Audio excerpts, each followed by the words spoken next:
Finally, we have arrived to phase change and Stefan problem. And what's exactly Stefan problem? It's it's how the phase change from drifts. There's a semi-infinite space of some fluid or solid. In this case, it's fluid in the slides, but the temperature outside is suddenly becomes on the one side, on the other semi-infinite space, it becomes lower, and phase change occurs between the initial temperature and that outside temperature. And the fluid starts to solidify, and you can see on the middle picture that after some time t,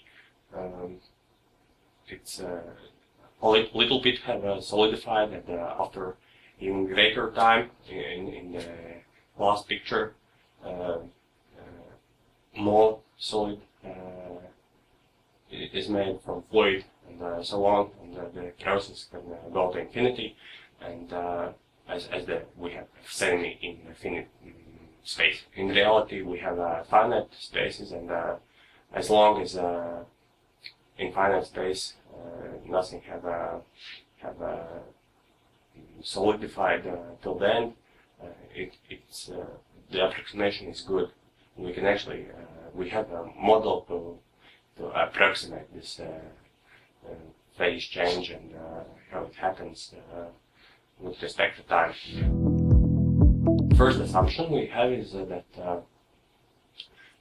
heat capacity times temperature difference is much smaller than the latent heat, and we already checked that with in the case of water, and when the temperature was temperature difference was 1 degree, and it was like 100 times smaller, and even if temperature difference is like 10 degrees, it's still like 10 times smaller than the latent heat. So the assumption is reasonable, and we can try to write equation. And how do we do it? We have a heat flux that's generated because of fluid solidifying. And how do we have it? There's a heat going away from the fluid, and as a little part of fluid solidifies, you can see it with the Vs up there, and that's a very small thickness, and it's divided by the time dt.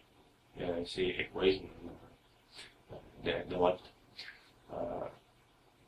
And this is the time in which that very small amount solidifies, and it's multiplied by latent heat, delta H, and so we get the heat flux that is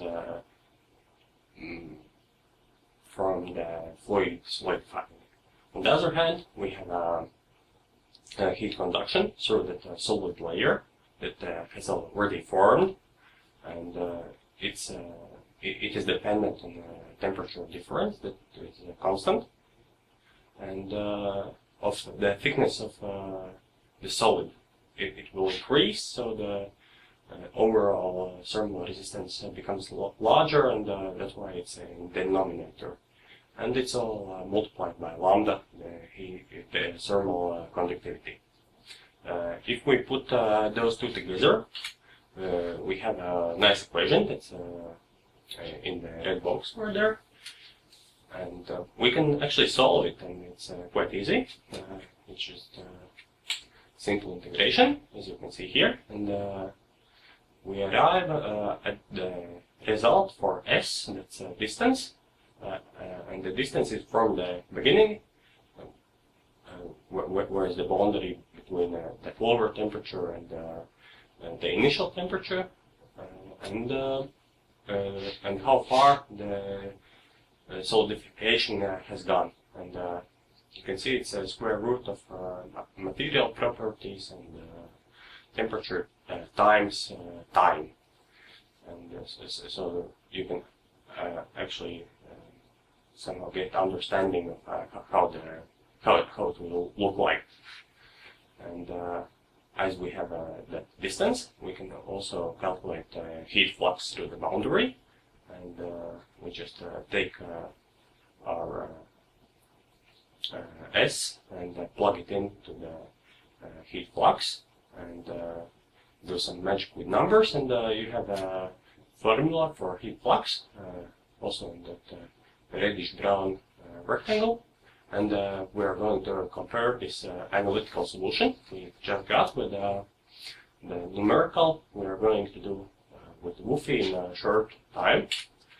And well, if you recall the box, here it is. And well, in the you can see that we have those lines, black lines here. There, well, for those sides, we can actually use one-dimensional approximation because all the heat fluxes will be similar. In the corners, it will make a little mistake there, but it's nothing compared to the rest. So it takes a small error, so we can actually approximate the box like one-dimensional heat transfer exercise. And this is what we're going to do in WUFI. And well, that's all. Thank you for your attention. And next up is a real action with WUFI Plus.